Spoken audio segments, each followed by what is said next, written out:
হযরত শাহজালাল মাজার। এখানে হচ্ছে বিভিন্ন জায়গা থেকে মানুষজন আসে তাদের বিশ্বাস নিয়ে, এবং এই জায়গায় দেশ বিদেশ থেকে প্রত্যন্ত অঞ্চল থেকে তারা চলে আসে যার যার অবস্থান থেকে, এবং তাদের মনোকামনা পূরণের জন্য এখানে আসেন, এবং বিভিন্ন ধর্মের অনুসারীরা চলে আসেন এদিকে। তো এটা আসলে এমন একটা মাজার শরীফ যেখানে সকলেই তারা নিজের ইচ্ছে পূর্ণ করার জন্য অবস্থান করেন, এবং প্রতি বছর এখানে দরগায় অনুষ্ঠান হয়, সেই অনুষ্ঠানে অংশগ্রহণ করেন, এবং এই অংশগ্রহণের মাধ্যমে তাদের ইচ্ছাগুলো ব্যক্ত করে যান এই মাজার শরীফে এসে। তো এখানে আরও কিছু জায়গাগুলো আছে যেখানে আমরা আপনাদেরকে দেখাচ্ছি। সেটা হচ্ছে আপনার এখানে দরগা আছে, দরগা অফিস করা হয়েছে এদিকে, যাতে যার যার অবস্থান থেকে তারা এই দরগা অফিসটা পরিচালনা করতে পারে। এবং এটা হচ্ছে একটা কবুতরের জায়গা যেখানে কবুতরকে দানা ফেলে সকালবেলা চলে আসে এই দানাগুলো খেতে। দানাগুলো এখনও বিছানাও দেওয়া আছে। এই দানাগুলো দুপুরবেলা আজানের পরে আসলে আপনারা এমনভাবে দেখবেন যাতে কবুতরগুলো সুন্দর করে আপনার দানাগুলো খাওয়ার জন্য প্রস্তুতি নিয়ে চলে আসে।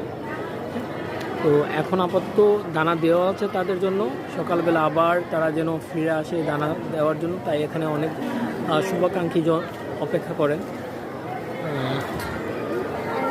আবার এখানে হচ্ছে মহিলাদের জন্য আলাদা একটা ব্যবস্থা করে দেওয়া হয়েছে, যাতে এই কবুতরগুলো দেখেন বসে আছে।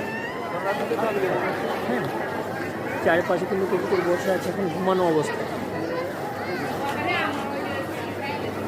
তাদের এখন ঘুমানোর সময়, তাই দানাগুলো তারা নিচ্ছে না, তারা দানা খেয়ে তাদের অবস্থানে চলে আসে।